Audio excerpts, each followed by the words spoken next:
Amen and amen and amen. Ngayong umaga po, we will just continue on dun or mag-pick up tayo dun sa message ni Ate Sel last Sunday. No? And if you remember po, ang ating topic was everything is, permissible, but not everything is beneficial. No? Hindi po siya beneficial. No?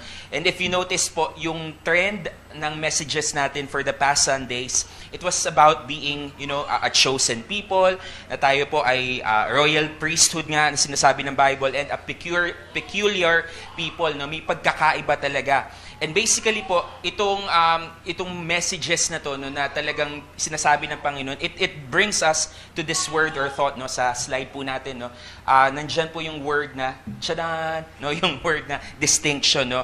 And it's something po that is the Lord is constantly, reminding us, no, pinapaalala sa atin ng Panginoon from time to time na tayo po, we must realize as well na ito yung dinadala sa atin ng Panginoon, that God is leading us, that God is bringing us to this idea na yung lakad natin, yung walk natin, no, yung ating relationship sa Panginoon, may distinction po talaga, may pagkakaiba po talaga, na yung walk natin or yung ating, yung life kung saan tayo papunta ay doon po sa ways ng Panginoon, doon po sa ways ni God. That's why we have to be reminded nga, katulad nung message last Sunday na everything nga is permissible, lahat pwede. Pero hindi lahat po ay nakakatulong sa atin. Hindi po lahat nakakabigay talaga sa atin ng, makaka-benefit talaga sa atin. And we need to uphold that, tama? We need to uphold that, we need to guard that truth sa buhay natin. And part nga po ito nung yung word na yan, yung nagkakaroon tayo ng distinction, living a different life. And so today po, we will be looking at a stream of thought, then I want to share something po along that stream of thought, no? And medyo iba lang po yung approach this morning. And we're going to talk about, sa next slide po natin is this one. Tadaan! Red flag, no? Red flag, no? And this is something na we hear often po sa mga trentahin, no? Sa mga kwarentahin, di ba, Ate Sel? Yung mga ganun, yung mga ibang Gen Zs nga, ginagamit pa yung term na yon, tama, di ba? Ginagamit yung term na yon na, may red flag yan, di ba? May mga times, besh, red flag yan. Ay sis, red flag yan, di ba? And alam po natin na ang red flag po is opposite ng green flag. Joke lang po yun. May ganun po, di ba? And totoo naman po talaga yun, na opposite siya ng green flag. And meron pa nga tinatawag na beige flag. Alam niyo ba yun? Beige flag, di ba? Ang beige flag pala is either green or red. And something po daw yun na harmless naman siya. It's a harmless, quirky, odd na habit na ginagawa po sa isang relationship. Ito yung either ikakatuwa mo or ikakairita mo, di ba? May ganun sa relationship. So, sinasabi na, beige flag yan. Di ba sinasabing ganun? But ganun yung mga iba't ibang klaseng flag. But going back po, di ba? Going back to sa idea na to, itong red flag po, sa next point po natin, ito po daw ay indicator. Ito po ay indicator or signal that presents itself as a potential, danger, problem, or behavior. No? May potential na danger, may potential problem, may potential dangerous behavior. No? So, di ba nga, yun nga yung tipong palatandaan siya. It's a warning. Babala po siya na, parang may mali. Parang may hindi tama, na something na hindi po tugma nun. And take note po, hindi po ito yung pagiging judger or yung pagiging judgmental, di ba?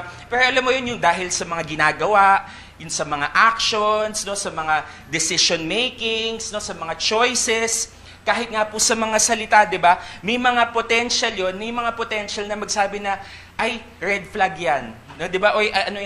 Besh, red flag yan. No? And ito pong idea ng red flag, it is something that is very common po, no, sa bawat isa.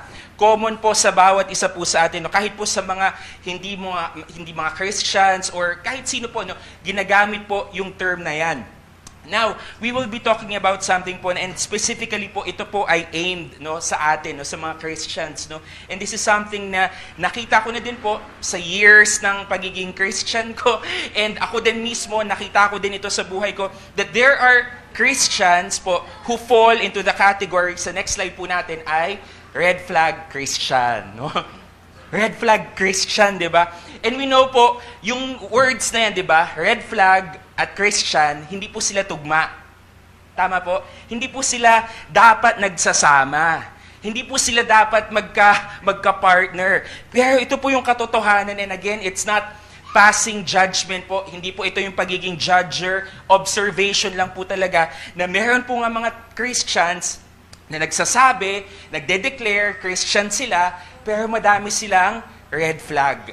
Tama po ba yun, mga kapatid? Ako lang ba nakaka-observe doon? May mga ganun na nagsasabi na Christian sila, kaya lang based po sa kanilang mga activities, based po sa kanilang mga habits, based po sa kanilang mga ginagawa, yung things na ginagawa nila, it is leading po, it is going po doon sa direction ng red flag. And this is a tendency po na, and yung tendency po natin sa umagang ito, pag nasabi po yan, baka may mga, ay, kilala ko yan. May ganun ako, no? Si brother, ganyan ako, red flag yan, no?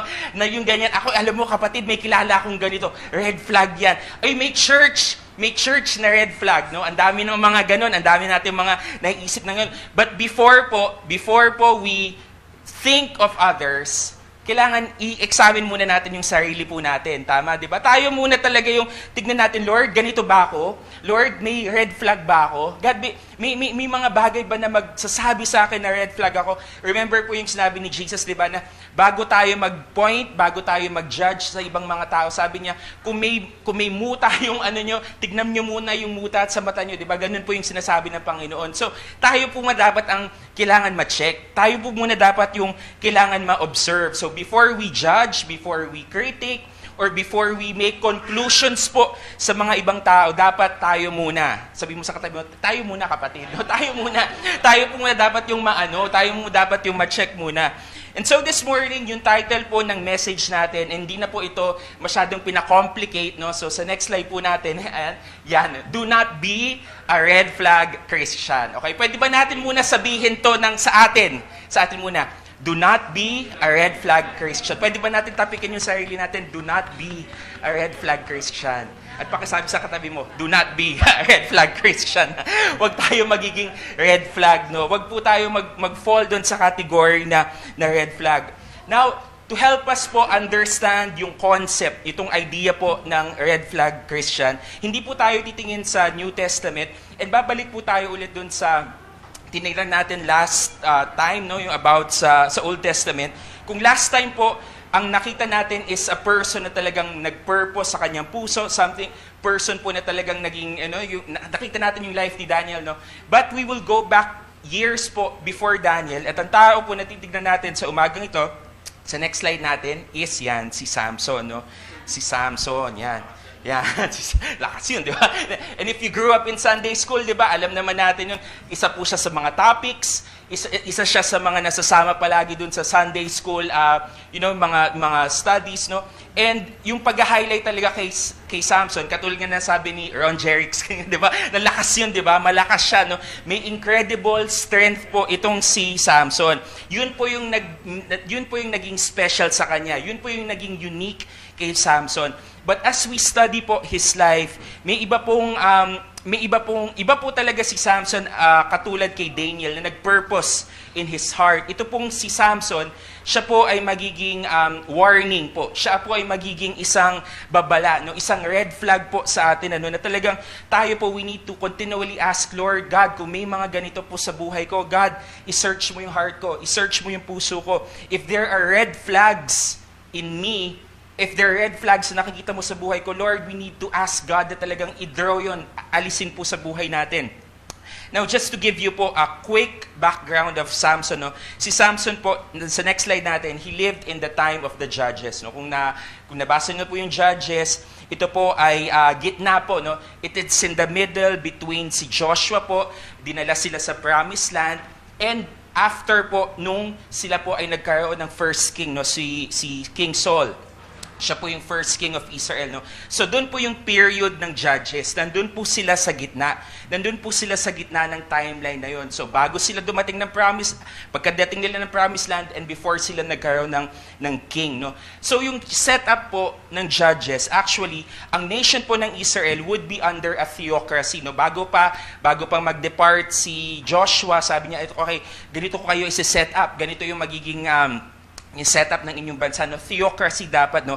And theocracy po, it meant, sa next slide po natin, na si God po, He was the king, si Lord po yung king, and si God, He gave the law, no? So si God, He was the king at that time, siya dapat yung king, and magbibigay siya ng law. At yun talaga yung supposed to be na setup ng bansang Israel. Wala po silang physical king, kasi po si God yung kanilang king.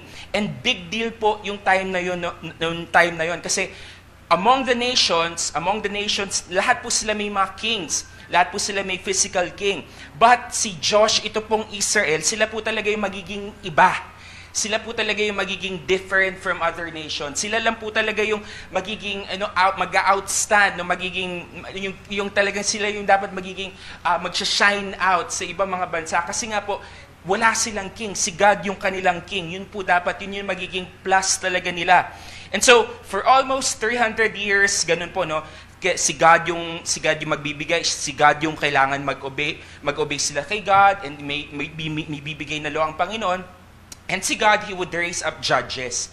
Magtataguyod siya ng mga judges na magbi-minister po ng law. Sila yung magiging lawgivers at the time.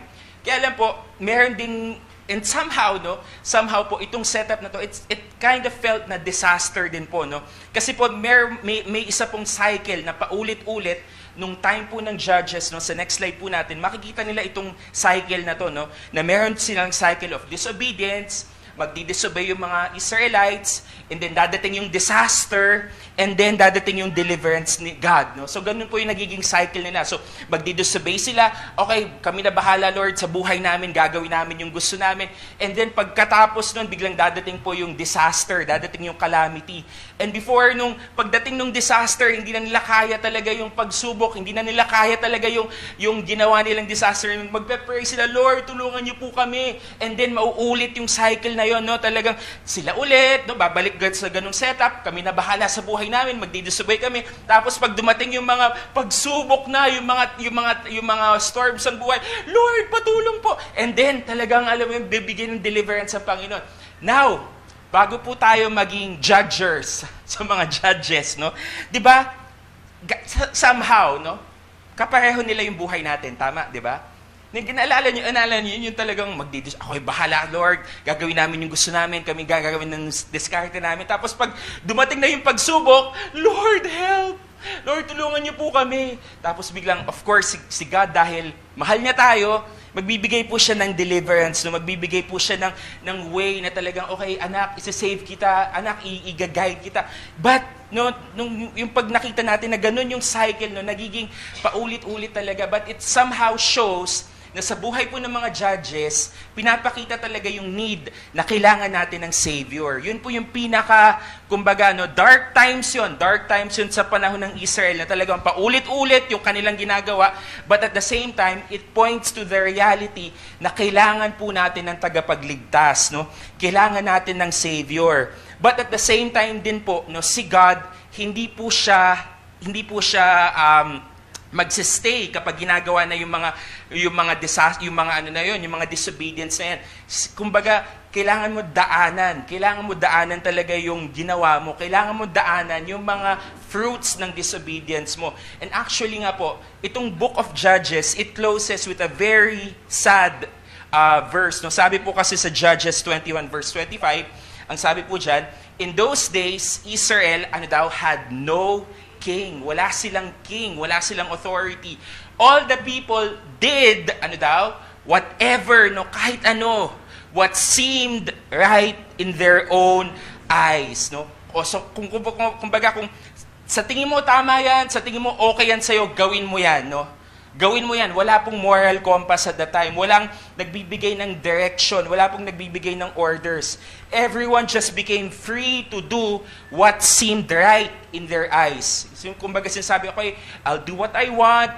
Kung kailan ko gusto to, gagawin ko siya. And wala silang pakialam dun sa, basta gagawin ko lang, no? Wala akong tatamaan, gagawin ko lang kung ano yung gusto ko, no?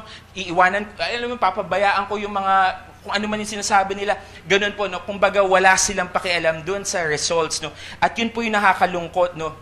And it's like that, no? Na kapag paulit-ulit mong ginagawa yan, hindi magiging maganda, no? Hindi magiging maganda yung outcome ng iyong buhay, no? Ng ginagawa mo.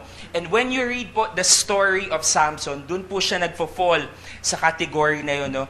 Now, si Samson po, no? It starts like any Bible story. Once upon a time, may mga magulang na wala silang anak, hindi sila makapag-bear ng anak, and an angel shows up, magpapakita ang isang angel sa kanila. And sinasabi nila, okay, kayo magkakaroon kayo ng anak. You will have a child. And guess what? No? Anong klase, ano yon? Anong gender nun? It's always a boy. No? Ganun po palagi. Pag angel nagpakita nung time na yon sa Bible, no? Sa olden times, it's always a boy na lalabas. No? So yun po, no? And sabi ng angel, itong batang ito, magiging special siya. Itong batang ito, magiging kakaiba siya. Hindi lang siya magiging special sa inyo, but this child will become special kay God. And yung spirit ng Panginoon would rest doon kay Samson. And since the boy was going to be special, siya po ay linagay mo, sa next slide po natin, may ginawa pong vow sa kanila na ang tinatawag po ay Nazarite vow. No? Nazarite vow. Ang vow na to is basically someone na gusto kunin yung attention ng Panginoon. So if you want to get the attention of God nung time na yun, kailangan mag-Nazarite vow ka. It's something na kapag may pinapag-pray kang talagang mabigat, no? Something na talagang you're going through a difficult time, mag-Nazarite vow ka. It's basically saying na, okay God, ito yung ito yung sitwasyon ko ngayon, kailangan ko mag-Nazarite vow. Now, part po ng condition ng Nazarite vow, no, sa next bullet po natin, ito po yung kailangan gawin ng isang tao na nag-undergo ng Nazarite vow. So, no alcoholic drink, no? Bawal ang alcohol, bawal uminom, no? Can't eat anything unclean, bawal yung mga bagay na talaga, bawal yung yung isaw, yun, bawal sa kanila yun, bawal yun. Hindi po pwedeng humawak ng patay ng body, no? So hindi ko alam kung paano nila hinahawakan yung mga langaw, ganyan, yung gaganon, hindi nila pwedeng hawakan yun. And can't cut your hair, no? So, di ba? Bawal magpagupit, no? So, yung mga tao at that time na talagang long hair, ganun yung setup, no, ng Nazarite vow. Now, something po na odd dito kay Samson, hindi po siya nagkaroon ng choice. Kumbaga, ito na yun, lumaki ka Samson, dadaan ka sa ganito. You will undergo a Nazarite vow. Hindi po siya nagkaroon ng chance na, gusto ko ba gawin to or not? Hindi, talaga, nagkaroon siya, no? In-undergo siya, pinagdaan siya dun sa Nazarite vow na yon. And sinabi sa kanya, and he would always be reminded na, anak, special ka. Yung mga magulang niya, he would remind him na, anak, okay, just a reminder, bawal ang alcohol, bawal kang uminom, hindi ka pwedeng humawak ng patay, hindi ka pwedeng kumain ng kahit yung gustong-gusto mong pagkain dyan sa kanto, hindi pwede yan, at hindi ka pwede magpagupit, no? Yun yung mga sinasabi, yun yung conditions na binigay kay Samson. In other words, yun yung kanyang dadaanan, ito yung vow sa kanya. But at the same time din po, no, it's interesting po, no, na si God, binigay niya yung power niya. Binigay niya yung power niya kay Samson. Binigay niya yung kanyang display ng might niya kay Samson. Kumbaga yung sa katauhan ni Samson, okay, ibibigay ko yung full display ng power ko. And again, maybe no, sa atin no, na pag tayo po ay nasa Sunday school, no, may mga nakakita sa next slide po natin. Ito yung picture natin about Samson, 'di ba? Ganyan. Oh, kailangan malaki, no. Ganun yung picture natin. Ganun po yung na picture sa atin na katulad ni Samson. Pero alam niyo po, yung mga scholars, yung mga nag-aral po ng Bible, no, ang sinasabi nila, si Samson po hindi ganyan. Hindi po ganyan ang itsura ni Samson. Very thin lang siya. Very katamtaman lang siya, no? So, isipin na lang po natin, sino yung pinakapayat na kilala niyong lalaki? Isipin lang natin. Sir JM, pwede ka bang mag-example? Sir JM, tayong ka lang yan. So, si Sir JM, example, ayan, siya. Ganyan ang picture ni Samson. Ganyan ang picture ni Samson nung time na yun, ha? Kasi nga, alam naman natin, no? Pag ganyan yung picture, alam natin malaki, nabubuhat niya yung ganyan. Pero imagine po, yan, si Sir JM, binigyan siya ng ganong power na kaya niyang buhatin ang mga, yung mga leon, kaya niya, alam mo yun, kayang-kaya, ganun po. Yung masasabi mo talaga na ibang klase yon, spirit ni God yon.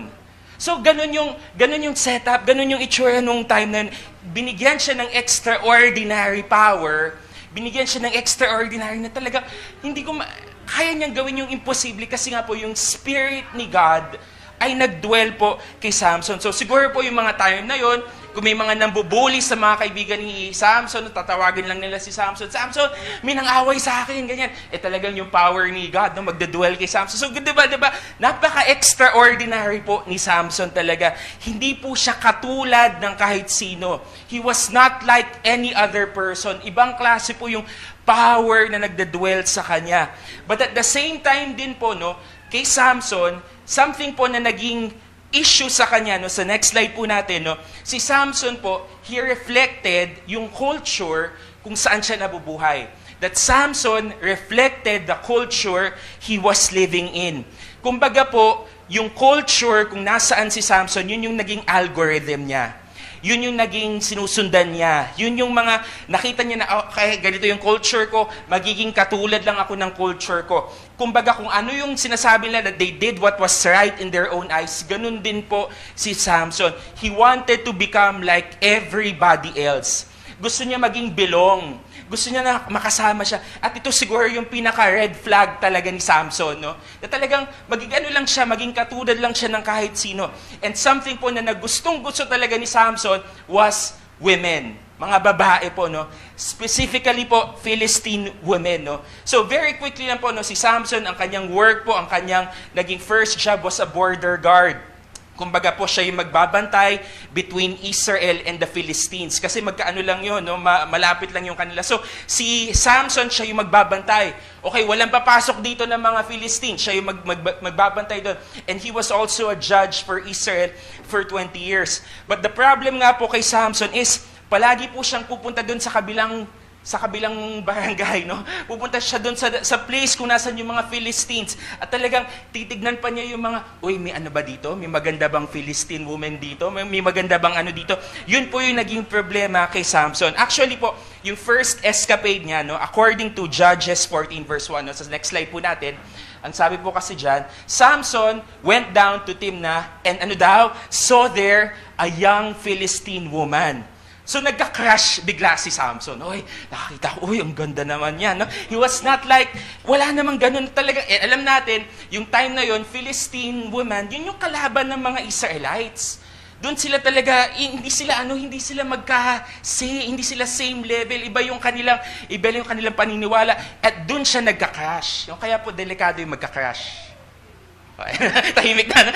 Diba? Delikado po yung magkaroon ng crush sa ibang something. Kaya, so go. Sa verse 2, sabi po siya, when he returned, sabi po sa verse 2, when he returned, he said to his father, verse 2, ma'am. Sorry. Sabi po sa verse 2, when he returned, he said to his father and mother, I have seen a Philistine woman in Timnah. Ito po yung sinabi niya sa mga gulang niya. Sabi niya, now, get her for me as my wife. Kumbaga si Samson, wala siyang please, di ba? Wala siyang, sabi niya lang sa magulang niya, kunin mo siya bilang, asawa ko, kunin niyo siya yung gusto ko. Get her for me as my wife. At ito po yung reply niya sa verse 3, sabi nung tatay niya, his father and mother replied, isn't there an acceptable woman among your relatives or among all our people? Kumbaga ang sinasabi ng kung gagawin po natin sa church language natin, wala ka bang nakitang dito sa church? Wala ka bang nakikita dito na sa atin lang kung saan tayo lumaki? Wala ka ba nakikita sa fellowship natin? Wala ka ba nakikita dito sa samahan natin? Bakit ka pa pupunta doon? No? Bakit yun ang hahanapin mo? Wala bang acceptable person, ganyan? Tapos siyempre, may mga tapos biglang, sabi pa sa next verse, must you go to the uncircumcised Philistines to get a wife? Kailangan pa bang pumunta dyan? Pumunta sa mga tao na wala po sa covering ng Panginoon? Kailangan ka pa maghanap ng ng something?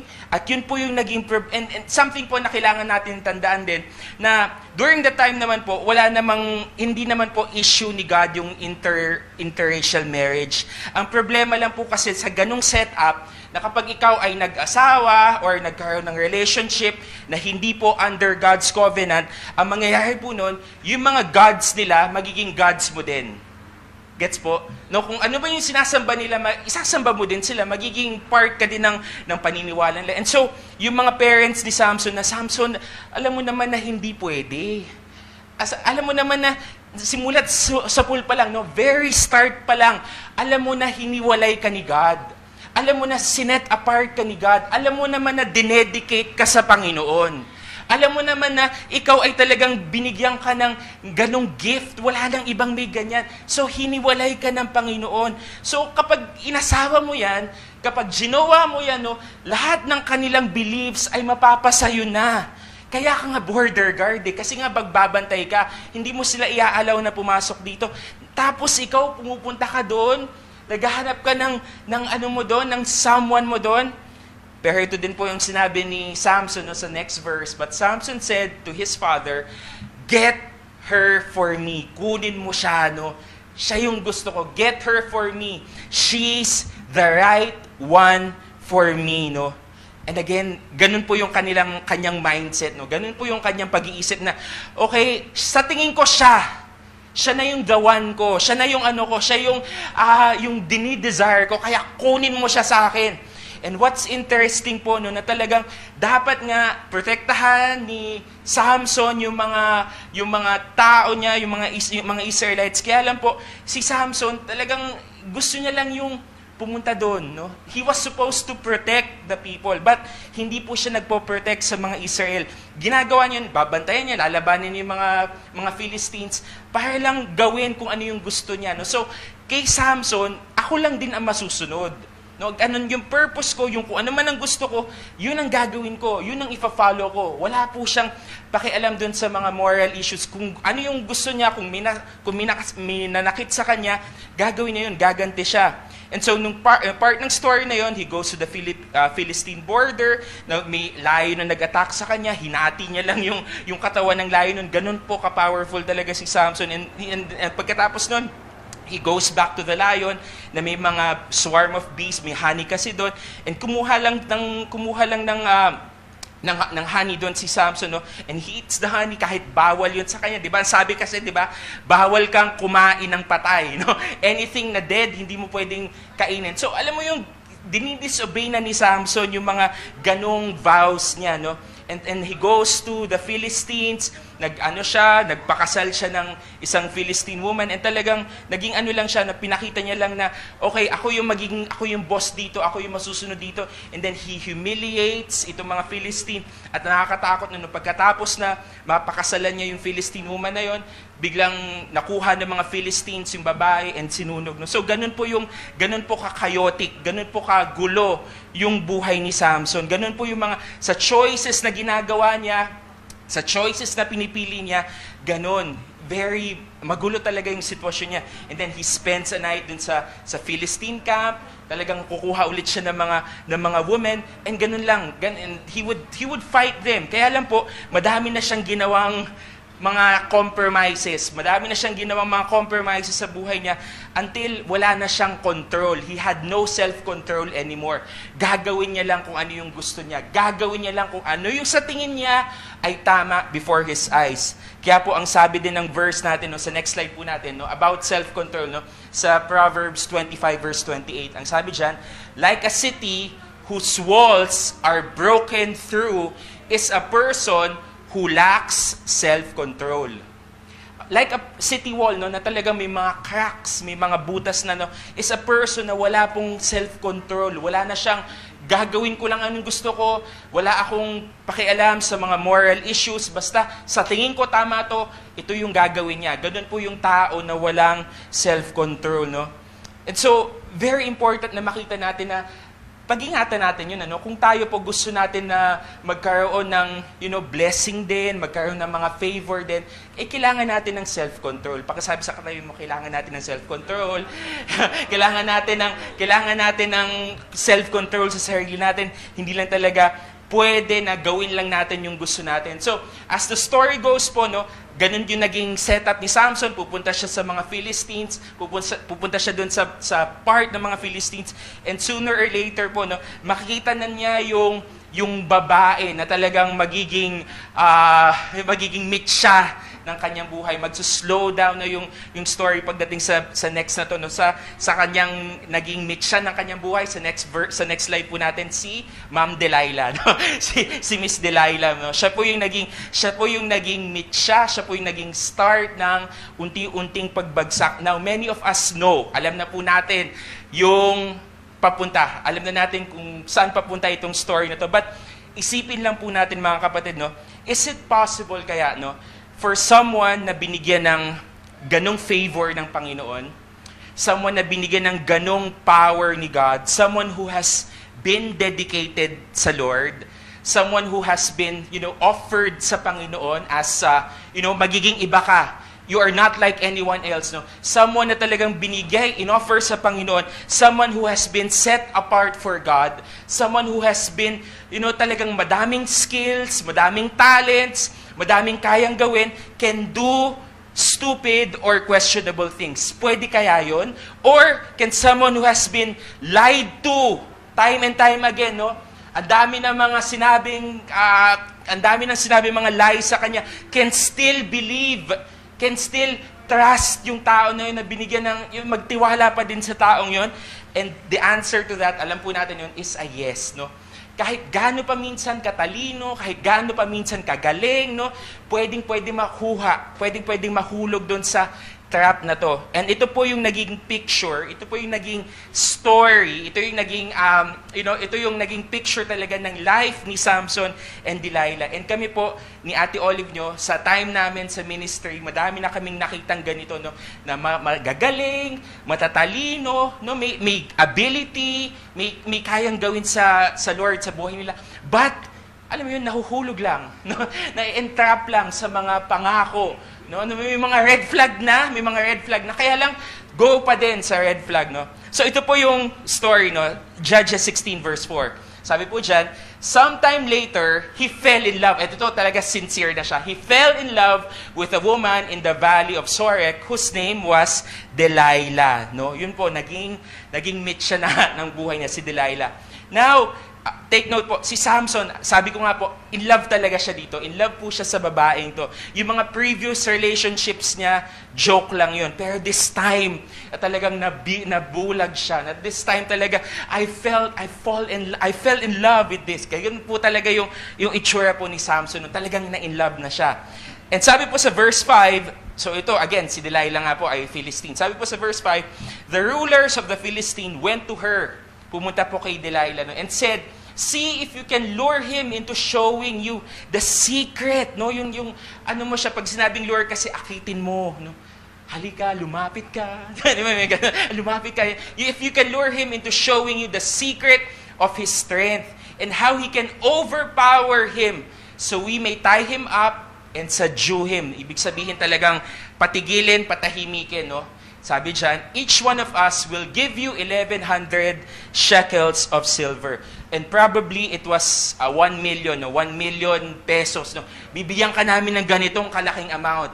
Talagang sabihin mo lang, hanapin mo yung secret ni Samson. Bakit at pag nakuha mo yon, no, itrap mo siya. No? So ganun po yung binigay na sa kanya, binigay na task dito kay Delilah.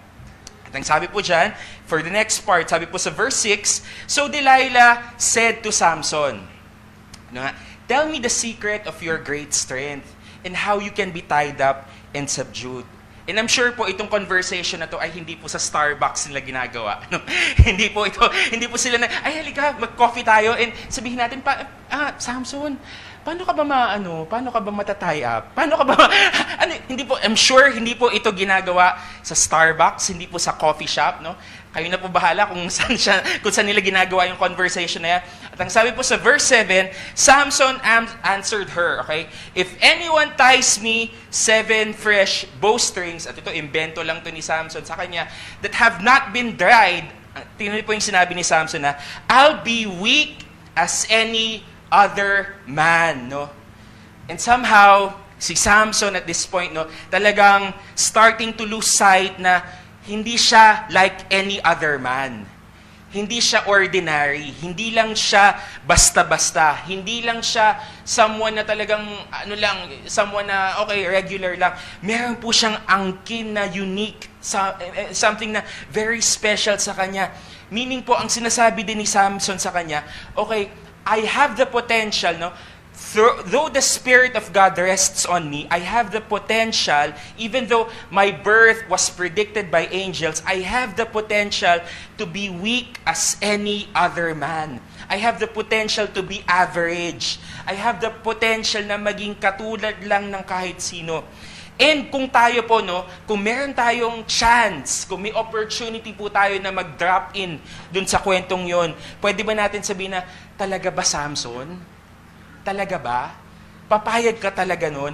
Ilalagay mo yung sarili mo dun sa sitwasyon na magiging katulad ka lang ng kahit sino. Samson, ang dami ng red flags, oh. Ang dami ng ginagawang red flags sa'yo. And hahayaan mo lang yun, hahayaan mo lang. Alis ka na dyan, please. Kaya lang wala tayo dun, no? Wala tayo dun sa sitwasyon na yun. Kaya ang sabi po sa verse 8, sabi, Then the rulers of the Philistines brought her 7 fresh bowstrings that had not been dried, and she tied him with them. No? So ginawa nga ni Ma'am Delilah ito kay Samson. Verse 9, with men hidden, no? So verse 9, when men hidden in the room, she called to him, Samson, the Philistines are upon you. No? So ganun talagang tinawag niya, tines niya. And sabi niya, but he snapped the bowstrings as easily as a piece of string snaps when it comes close to a flame. So the secret, sabi dyan, so the secret of his strength was not discovered. Now, doon pa lang, di ba? Doon pa lang, masasabi mo na, red flag yan si Delilah. Di ba? Red flag yan, sir. Di ba? Mali na to eh. Bakit nandiyan ka pa? Bakit nandiyan ka pa sa relationship na yan? Hindi ba dapat, hindi ka pumupunta dyan? Dapat wala ka nga sa sitwasyon na yan eh. Linuloko ka na niya. Kaya lang po, sabi po sa verse 10, Then Delilah said to Samson, okay, you have made me a fool. You lied to me. Come now. Sabihin mo na, sabihin mo na, honey. Come now, tell me, how can you be tied, di ba? And again, hindi po ito sa Starbucks. Hindi po, itong conversation na to ay hindi po ginanap sa Starbucks. Hindi po ito ginanap sa, sa Coffee Bean. wala po doon yung conversation na yun, no? Then, tignan po ang sabi sa same verse. Then Delilah, sabi po sa verse 11, sabi po, he said, if anyone ties me securely with new ropes, again, nag-imbento lang na naman si sir, new ropes that have never been used, I'll become as weak as any other man. And again, di ba, okay, parang may something na dito. Bakit? Sige nga, mag-ano pa si Samson. So, ginawa, sa verse 12, So, Delilah took new ropes, no? And tied him with them. So, ginawa ulit, no? Sinabi kasi ni sir, ito yung gawin niya. Then, with men hidden in the room, she called to him, Samson, the Philistines are upon you. But he snapped the ropes off his arms as they were threads. And at this point, no, parang, Samson, gising ka naman, di ba? Pwede mo nang sabihin yun, di ba? Samson, gumising ka nga. Linuloko ka na. Red flag na yan, di ba? Ang dami ng red flags in front of you.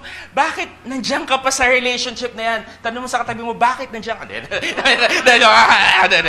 Kasi di ba, sabi kasi nga, di ba, ang sabi talaga, di ba, ang sabi ng mga tao, ano daw, love is blind. Actually, love is not blind. Hindi po love ang blind, no? It's actually lust. Lust is blind, tama po. Kasi love will hold you, di ba? Kung mahal mo yung isang tao, sasabihin mo kung ano yung tama, di ba? Hindi mo lolokohin, hindi mo ititrick. Pero ito, di ba, ang dami ng mga ginagawang hindi tama. Then, verse 13, then Delilah said to Samson, all this time you have been making a fool of me. Di ba? Medyo emotional na siya. And lying to me. Tell me, how can you be tied? Again, di ba? Red flag na naman. Samson, hindi mo pa nahalata yan, hindi mo pa nakikita yan. And then, verse 13, sabi sa next slide natin, he replied, if you weave 7 braids of my head into fabric on the loom and tighten it with a pin, again, gumawa na naman, nag-imbento na naman si sir, I'll become as weak as any other man. So while he was sleeping, ayun na naman, Delilah took the 7 braids of his head, waved them into fabric, and tied it with a pin. So again, kung ano man sinabi ni Sir, ginawa na naman ni Delilah. And again, sa verse 14, sabi po dyan sa next slide natin, again, she called to him, Samson, the Philistines are upon you. He awoke from his sleep and pulled up the pin and the loom with the fabric. So again, di ba? Yun na naman. No? Biglang, okay, may ginanawa. Tapos biglang, ito na naman si Delilah. Sabi po sa verse 15, then she said to him, how can you say, I love you? Diba? Paano mo sasabing mahal kita when you won't confide in me? Paano mo sasabihin na mahal kita nung hindi mo man lang sabihin sa akin yung totoo? So again, napaka manipulative ng relationship, deceptive ng relationship. Sabi pa diyan, this is the 3rd time you have made a fool of me and haven't told me the secret of your great strength. And then nung hindi na kinaya talaga ni Delilah, no, talagang she resorted to her most irritating weapon, no? And talagang wala na. Sabi po sa next slide natin, sa verse 16, ayan, sabi dyan, with such nagging, no? Ano po yung nagging sa Tagalog? Ano yung nagging sa Tagalog? Ano? Ha? Tumatalak, di ba talaga? With such nagging, no? She prodded him day after day, until he was sick to death of it, no, talagang, hindi na siguro, no. So, ano yung ginawa ni Samson? So, he told her everything, no. So, when the next day, nung talagang hindi na kaya ni Samson, hindi na kaya ni Delilah, doon na bumunta siya sa kanyang greatest strength, which is naging tinalakan niya. No? Mahal mo ba talaga ako? Palagi mo na lang alulolo, paulit-ulit na lang. No? And talagang day after day, paulit na paulit. And alam mo po, gusto ko lang po sabihin sa mga kababaihan, no? And mga ladies, singles, married, no? Still searching. Alam niyo po ba na yung words nyo, yung power, yung actions nyo, ay talagang napaka-powerful. Diba? Kahit sa mga yes, may mga yes. Diba? Yung words nyo, yung mga, napakalakas po niyan. Napaka-powerful niyan. Kaya, ingat po sa mga actions natin, no? Ingat tayo dun sa mga sinasabi natin. Mag-ingat po tayo how we build relationships, how we lead relationships. Kasi po, very powerful yung inyong mga salita. Very powerful. Kayang-kaya nyong mag-build up, kayang-kaya nyong mag-destroy, kayang-kaya nyo talagang i-lead yung mga kalalakihan, kaming mga kalalakihan, no? Sa inyong kapangyarihan. Ganun po talaga. Kaya we have to be very careful with our words. Amen po mga kababaihan. Amen po. Parang konti na lang. No? You have to allow the Lord na, God, please protect my words. Lord, please guide my actions, guide my, amen po ba dyan mga diba? Don't allow me na talagang i-take advantage lang kasi ganun po ka-powerful, no? So talagang nung hindi na kaya ni Delilah yung paulit-ulit na pagsisinungaling ni Samson, bumalik siya, ginamit niya nga yung kanyang greatest strength. And so, dahil nga dito, hindi din kaya ni Samson, he was sick to death na. So ito po yung sinabi sa verse 17. Sabi po dyan, sa next slide po natin, sabi po dyan, no razor has been used on my head. Ito na, naging honest na si Sir. Naging honest na siya. He said, because, I have been a Nazarite dedicated to God. So sinasabi niya ngayon, biglang nag-flash dito kay Samson, I'm a Nazarite, I'm dedicated to God.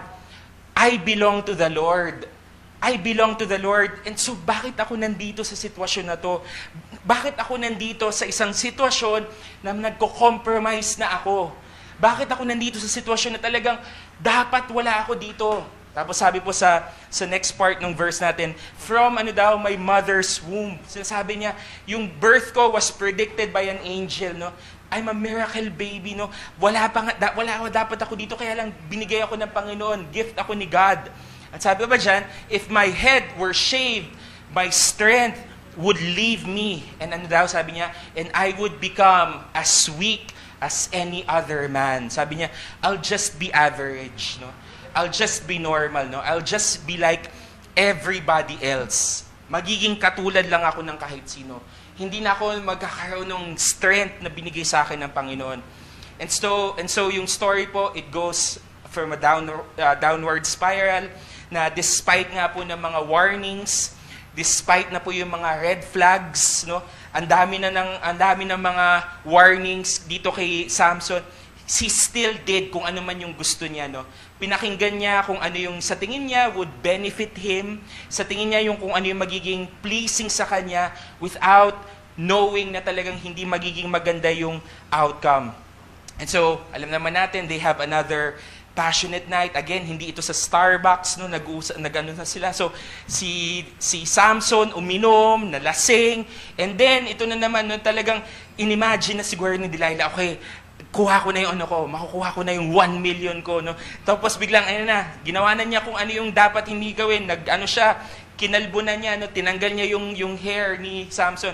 So sinabi ni Delilah, okay, Samson, the Philistines are here. Ganun ulit yung kanyang monologue. And somehow, siguro niisip na naman ni Samson, okay, ito na naman sila, ito na naman, alam ko na yung mangyayari sa akin. Sabi po sa verse 20, he awoke from his sleep and thought, okay, I'll go as before and shake myself free, no? Kumbaga, ang iniisip niya, okay, ito na naman sila, hindi na sila natuto, mauulit na naman itong sitwasyon na to. But the next part po ng verse na to, and it's one of the saddest verses po, no, sa Bible, no? And this should be a warning po, this should bring po the fear of the Lord sa atin. Ito po yung sinabi, no, sa verse 20. Same, let's all read together, 1, 2, 3, go. But he did not know that the Lord had left him. One more time. But he did not know that the Lord had left him. Sa iba pong translations, the Lord abandoned him. The Lord let go of Samson. Iniwan ni Lord si Samson. Iniwan ni God si Samson. And alam niyo po, prior, no, to this, and this is something na naisip ko lang po, prior to this incident kay Samson, siguro po may mga episodes si Samson, and maybe kinakausap niya lang, no, self-talk lang sa sarili niya, no. Sinasabi niya siguro, okay, alam mo bro, yung lifestyle mo, yung mga choices mo, yung mga gusto mo, yung mga preferences mo, sa tingin ko tanggap na ni God yan. Kasi special ka eh, di ba? Hayaan lang ni God yung gusto mo kasi ano ka eh, no, unique ka. Special ka. Ikaw lang yung may ganyang kapangyarihan. Ikaw lang yung may ganyang power. Wala nang ibang tao na may ganyan, no? Ikaw lang yung binigyan ng strength ni God. Ikaw lang yung binigyan ng talent na ganyan ng Panginoon. You're one of a kind. Bro, siguro self-talk lang po ni Samson sa kanya. So, tanggap ka ni Lord kung ano man yung ginagawa mo. Tanggap ni Lord kung ano man yung mga ginagawa mo. Yung mga, siguro he was just playing this inside his mind, no? Yung kanyang Spotify, ganun, no? Inuulit-ulit niya lang yung words na yun sa kanya. And maybe iniisip niya, hindi ka indispensable, no? You're ano ka, no? Hindi ka papalitan ng Panginoon. Kasi pinili ka ni God eh. So hindi ka papalitan ng Panginoon, hindi ka bibitawan ni God. But at the same time, no, he faced itong reality na to, no? Yung iniwan na siya ni Lord at that very moment, no? Talagang yung exact words, yung talagang sinabi niya na I'll become as weak as any other man. Nangyari na po talaga. It came to pass, no? Kaya po ang sabi po sa verse 21, then the Philistines seized him, hinuli po si Samson, gouged out his eyes, tinanggal yung mga mata niya, tinanggal yung vision niya, and took him down to Gaza. Binding him with bronze shackles, they set him to grinding grain in the prison. And maybe lang po, no, the last person na nakita ni Samson, siguro lang po, no, was Delilah, no. Yun yung kanyang huling nakita, biglang kinuha na siyang ganyan. And maybe yung thought na pumasok kay Samson, bakit hindi ko to nakita? Bakit hindi ko nakita na red flag na siya? Bakit hindi ko nakita na ano na siya, no, na talagang niloloko na ako, ganyan, inisip ko ng word, sorry. Niloloko na ako, minamanipulate na ako, no, talagang ginugoyo na ako. Bakit hindi ko to nakita? Bakit hindi ko siya nakita? And maybe the last thing na naisip ni Samson, dahil nga sa expression ng freedom ko, dahil ginawa ko lang yung gusto ko, dahil pinili ko lang na maging katulad ng lahat ng mga tao, no, ito yung naging hatol sa akin. Ito yung nangyari sa akin. Ito yung outcome. Ito yung nangyari sa akin because of the decisions that I have made. Pero alam naman din natin yung story ni Samson, di ba? Somehow, eventually, nagkaroon po siya ng redemption, di ba? Yung, nandun po siya sa 2 pillars, and habang nagsa-celebrate yung mga Philistines, humingi pa siya ng last time, God give me the strength. And nung time po na yon, si Samson, he killed more Philistines on that day ng kanyang pagkamatay din nung nabuhay siya. No? But it cost him his life. Diba? It cost him his life. It cost him yung freedom niya din. Na dapat, alam mo yun, yung pwede pa ang dami niya pang pwedeng gawin sa Panginoon, but napunta siya sa sitwasyon na yon, napunta siya sa ganung sitwasyon na dapat wala ka sana doon. Dahil pinili niya lang gawin kung ano yung fitting sa kanya. Pinili niya lang gawin kung ano yung nagugustuhan niya, no? And nakakatakot po yun, mga kapatid. There's this article that I shared with the worship team, and I just want to share a portion po dun sa article na yun. Sabi po kasi sa next slide natin, sabi po dyan, what finally caused Samson to lose his strength? No? Ano yung naging dahilan? Ano yung naging dahilan kung paano nawala yung kalakasan ni Samson? It was not simply Delilah. The deeper problem was a heart that stopped protecting what God had entrusted to him. Tama?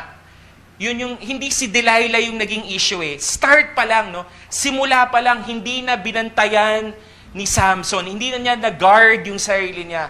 Protecting what God had entrusted to him. Isn't that something we all need to think about? Diba? Tama po, mga kapatid?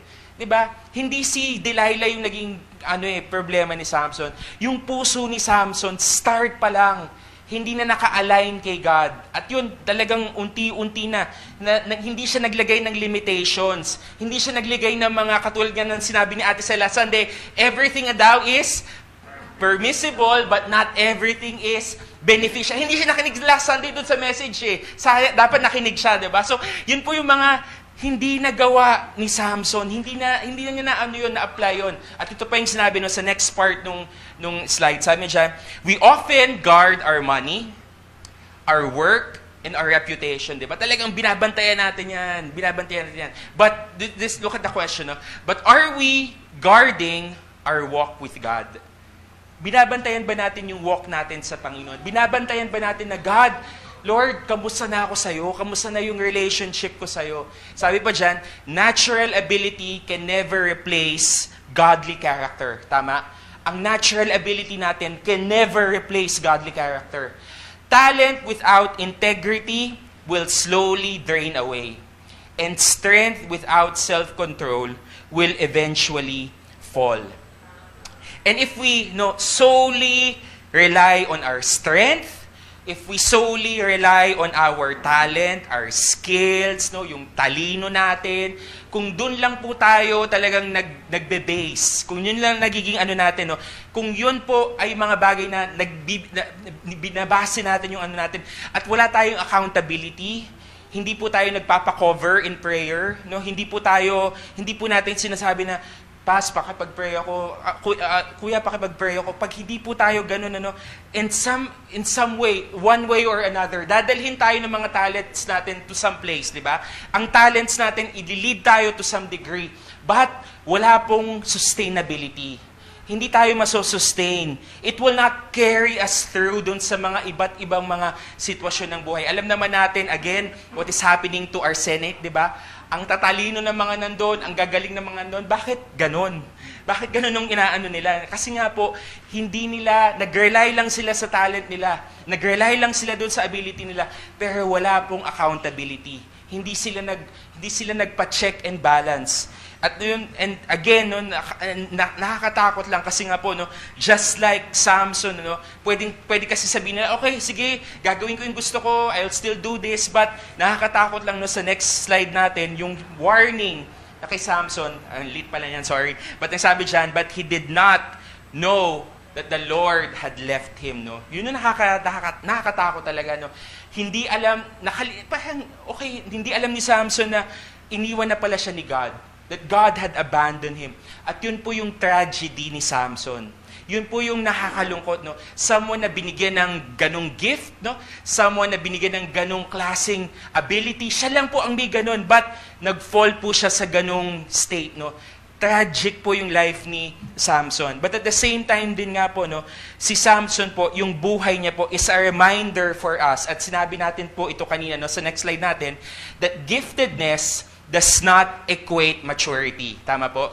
Giftedness, no, yung pagiging gifted mo, yung pagiging talentado mo, no, giftedness does not equate maturity. And this is something po that I have learned through the years, no. Nakita ko din po na hindi ka lang dapat nagre-rely sa galing mo. You're not just relying on your giftedness. Hindi ka lang dapat nagre-rely sa skills mo. Hindi dapat ikaw yung totally na okay, sige, okay na ako dito, no. Konting SL lang po, no? So, share ko lang yung experience ko nung kabataan din ako, nung youth din ako. Kasi naging youth din naman ako, no? Before po, meron din na mga, nauso na mga fanboying. Alam niyo yun, yung fangirling? Oy, fangirl, di ba? May mga, so dati, ako din, no, nagpa-fanboy din ako, no? And merong isang worship leader sa isang church, di ko nababanggitin yung church, sobrang, ko yun, talagang pag nag-lead siya ng praise and worship, no? Wow, ang galing naman ito, no? Yung talon niya, ginagaya ko, no? Yung mannerism siya, i-apply ko nga yun sa ko, ganun. Kasi fanboy ako nun, fanboy talaga ako nun. Wow, ang galing naman niya. And sobrang, alam mo yun, yung talent niya, sana ako din, ganyan, gagayahin ko siya. Siya yung naging, kumbaga, lodi ko yan lodi ko yan. But sobrang fan talaga ako to the point na nakikwento ko na siya kay Shalom. So si Shalom sabi niya, galing naman niya. Happy birthday pala, Shalom. So, alam mo yun, yung kinakwento ko yung story, galing niya mag-worship lead, no? Sana ako din, ganyan. Sana tapos gusto mong gayahin yung buhok niya, gusto mong gayahin, kasi nga fanboying, di ba? Yun. Tapos, sabi niya, okay, sabi ni Shalom, alam mo, Kuis, okay naman yan. Wala naman problema to admire. Wala naman problema na makita mo na, magaling siya, no, na skilled siya. But sabi niya din, ito yung hindi ko makalimutan na sinabi niya. Sabi niya, what is he like after he goes down sa stage? After niya mag-perform, after niya kumanta, after niya mag-worship lead, sino kaya siya pagbaba ng stage? Ano yung dala niya pagkababa niya? Ano yung character na dala niya, no? And it's something na nagstay sa akin for the longest time, na hindi lang pala dapat na okay ka sa harap, no? Yung talagang nagpa-perform ka, you're good. Pero what is happening when you go down? Anong character yung dala mo, no? Anong spirit yung dala mo, no? And it's something na kailangan natin talaga something na maalala talaga sa atin. Guys, hindi masama mag-fangirling, hindi masama mag-fanboying, okay lang yan, no? But ang question palagi is, yung giftedness ba niya, na-apply din ba niya pagkababa niya ng stage? No? Does he keep the same character? Does he keep the same integrity, no? Love pa ba niya si God kahit wala na siya sa stage? Yun po yung mga dapat na kailangan nating matandaan palagi. Yun yung mga questions na kailangan natin i-keep sa sarili natin. Kasi nga, di ba, madami na tayong nakitang gano'n, no? Madami na tayong nakita na ang daming talent, no? Gifted nga sila, madami silang kayang gawin, but they are not mature. Kaya nga po, hindi po masasabi na magaling ka, talented ka, it's equivalent to maturity. Tama po? Agree po ba tayo doon, no? Yung taong yung kailangan talaga, you are still making wise decisions, you are still doing kung ano yung hindi nakikita ng tao, no? So kung love natin si God na nandito tayo sa church, no, dapat pagkabalik natin ng bahay natin, love pa din natin si God. Amen? Amen po ba mga kapatid, no? Kung tayo ay talagang, Lord, I love you, I want to honor you, Lord, I give you the highest praise. Dapat sa personal lives natin, no, we still worship the Lord. Amen? May mga nag-concert po recently, di ba? Yung mga plans, woo! Turn it up! Di ba? Turn it up tayo, mga turn it up, the sound of praise. After po ba ng turn it up, the sound of praise, pagkabalik natin sa mga normal lives natin, do we still, Lord, turn it up, the sound of praise to you, Lord? Lord, I still want to worship you. I give you all my worship, di ba? Hindi lang po tayo events. Pakisabi sa katibo, hindi tayo events, mga kapatid. hindi tayo nabubuhay sa events. Dapat yung ating continuous na relationship sa Panginoon. So, yun po, no? Giftedness does not equate maturity. Tandaan po natin yan, na pagiging talented, it does not mean that you are mature. It's a warning na kailangan, okay, hindi lang ako mag-rely sa giftedness ko, but kailangan yung maturity. And another thing po, no, sa makikita din natin no, sa life ni Samson, no one dreams to just be average. Wala namang nag-iisip sa atin na, okay, average lang ako. But some people just don't avoid it. Kumbaga, wala na silang desire na, okay, dito na lang ako, steady na ako dito. Wala namang nag-iisip, wala namang nagde-dream na maging, maging average lang. Wala naman talagang may gusto nun. Pero walang nagpaplano not just to be average, no? Wala po tayong planning na, okay, God, I'll make sure na hindi lang po ako magiging average. Hindi po natin pinagpaplanuhan yun. Katulad nga po, di ba, yun yung babantayan natin, wag tayo magiging average. Kasi nga po, hindi po tayo average, amen? Binili tayo ng dugo ni Jesus. Binili tayo ng dugo ng Panginoon. God gave His life for us. So, hindi po tayo average. Sabi mo sa katabi mo, hindi ka lang just. hindi lang tayo just. Talagang tandaan natin yun na tayo po ay, we are people who have been bought by the Lord, so we have to live a life that is pleasing po sa Kanya. And sa third po, no, na makikita din natin, yung failure po ni Samson, Samson's failure was his inability to see that he was extraordinary. Hindi na po niya nakita, no, na wala sa kanyang vision, na wala sa kanyang paningin, na wala sa kanyang reminder na siya po ay hindi lang ordinary, that he was extraordinary. And so, if you are a believer in Jesus, if you're a follower of the Lord, then you are so much more. Amen? Tayo po, we are so much more, and we dare not want to not achieve kung ano man yung nais ng Panginoon. Kasi po, we are not just, no? Tayo po ay binili ng Panginoon. And so, it's a reminder for us to remind ourselves, no, na Lord, hindi lang talagang pwede maging average yung buhay natin. And si Paul, no, he would remind itong mga pagan Christians, no, sabi po sa kanya, kasi sabi po nila, no, sa 1 Corinthians 6 verse 19, it's also a reminder po for us, no, sa bawat po isa sa atin, do you not know that your bodies, tayo, no, are temples of the Holy Spirit, who is in you, whom you have received from God. So, tayo, ang bawat isa sa atin, Kuya Noel, no, si Luis, no, si Ate Elsa, tayo po lahat, we are temples of the Holy Spirit. Yung Spirit ni God nagdadwell sa atin. Yung Spirit ng Lord namumuhay sa atin. So, ang katawan natin, ang buhay po natin na to ay temple po ng Panginoon na galing po kay God, no? At sabi po sa next verse, no, sabi po dyan, you are not your own.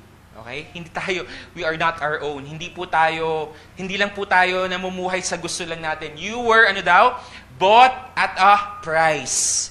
Therefore, what do we do? Ano yung gagawin natin dapat? Therefore, honor God with your bodies. Itong katawan po natin ito, ino-honor po natin si God. Itong buhay na po na to ay binabalik natin sa Panginoon. So what does that mean for us? Ang ating pamumuhay is not from the outside in, kundi tayo po dapat ay from the inside out. Gets po natin yon? Inside out dapat yung natin yun. Talagang Lord, from the inside out of my soul, it cries out. Kasi nga po, tayo gusto natin, Lord, makita talaga fully sa buhay natin yung work ni God, yung dwelling ng Panginoon. So mga kapatid, this morning, no, kailangan makita natin sa buhay natin personally, Lord, may mga red flags pa ba ako? No? May mga bagay pa ba na dapat tinatanggal ko na sa akin? Or yung mga tinitignan ko ba, mga red flags ba yan, isurrender na natin sa Panginoon. Sabi mo sa katabi mo, isurrender na natin yan kay God. No? Isurrender na natin yung mga red flags na yan, kung ano man po yan. And we don't dare to be average. Sabi mo sa katabi mo, you are not average. Hindi ka lang basta-basta, no? You are not average. And that's something po na gusto ko pong makita niyo mga kapatid. Kaya nga po, kahit po sa mga relationships natin, kahit po sa mga magiging relationships pa natin, wag po natin hahayaan na basta-basta lang. Amen? Amen po ba mga singles dyan? Amen po ba? Hindi natin hahayaan na maging sino-sino lang yung magiging relationship natin. Kasi nga po, that person will either bring you to your highest calling or can lead you far away from the purposes of God. Nakakalungkot din nga po, no, may mga kakilala tayo, no, may mga persons po na nakita natin, no, yung hunger nila kay God, bahal naman nila ang Panginoon, pero nung dumating si Mr. and Miss ganyan, Wala na po, no? And I pray po, by God's grace, wala na pong casualties. Amen? Amen po ba mga kapatid, no? Wala na pong mga casualties sa atin. Tama na po yung casualties natin. Gusto ko po, ang prayer ko po, no, by the grace of God, one day po, ikakasal ko yung sa atin dito, sa mga magiging ano natin dito. One day, magkakaroon sila na, nakita natin, no, Lord, lumaki sila together, no, na nag-honor sa Panginoon. They have given their hearts to the Lord. They have really surrendered. At hindi na po dumadaan sa back door. Amen? Amen? And by the grace of God, when you set your hearts on the Lord, He will direct you, He will lead you, at yun po yung maging prayer po natin. Kaya nga po, wala na pong red flags. Amen? By the grace of God, no, tatanggalin na po natin yung mga red flags na yan, and we will live in such a way that gives honor to the Lord. Amen? Sige po, let's come to the Lord in prayer. Let's just dedicate this time to the Lord. Thank you, God. Thank you, Jesus. Thank you, Lord. Thank you so much, Lord. Lord, salamat po, Panginoon, sa umagang ito. Lord, we want to indeed give our lives afresh sa inyo, Panginoon. Lord, if there are things in us, O God, things in our hearts, Lord, mga bagay po na pinipili namin gawin, but we know, Lord, na hindi po sila aligned sa purposes mo. Hindi po sila aligned, Lord, sa heart mo. Lord, I pray that you would cause us, Lord, to humble ourselves before you, even today, Lord. Lord, and ask, O God, na talagang, Lord, guide our choices, Lord. Lord, guide our steps, Lord God. Lord, I pray that even yung mga mata namin, Panginoon, Lord, even our eyes, O God, Lord, even our ways, Panginoon, Lord, I ask that you would guard it, Lord God. Lord, you're not asking for perfection, God, but you're asking, Lord God, na, Lord, manatili kami sa inyo, Panginoon. Lord, na baguhin nyo kami, Panginoon. Lord, na talagang kayo yung maging desire ng hearts namin, O God. No one else, Lord. Nothing else but you, O God. Lord, we pray that even this morning, Panginoon, as you would set your ways before us, Panginoon, Lord, I pray na gawin po namin yon, that we will follow you, Lord God, that we will follow your ways, Lord Jesus. Lord, that you will allow us, Lord, na hindi po maging red flag Christian, O God, but allow us, Lord, to be one who is walking with you, Lord, learning your ways, learning about you, Panginoon, allowing your Spirit to change kami, Panginoon, from the inside out, O God. Lord, so we just surrender ourselves to you afresh today, Panginoon. Lord, manguna ka sa buhay namin, O God. Thank you so much, Lord, for what you will accomplish, O God. And thank you, O God, for the timely reminders, Panginoon, na binibigay sa amin. Lord, we give ourselves to you, Panginoon, and we say, have your way, Lord God, in our lives. We bless you, Lord.